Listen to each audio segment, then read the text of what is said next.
tim untuk musim baru. Baik, terima kasih.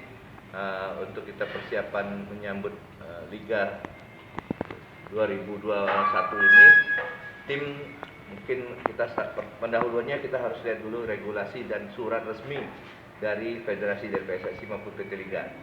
Kita setelah menerima itu baru kita ada rencana. Tapi kita udah persiapan, prepare untuk soal materi pemain, untuk yang lain-lain, persiapan yang lain kita siapin. Kita saat ini sudah menghubungi pemain-pemain, menghubungi pelatih. Utama kita udah menghubungi pelatih. Pelatih, insya Allah kita masih tetap berkomitmen berdua antara Mumbai United dengan Coach Bambang Nurdiansyah tetap untuk kerjasama, melanjutkan kerjasama Liga 2021.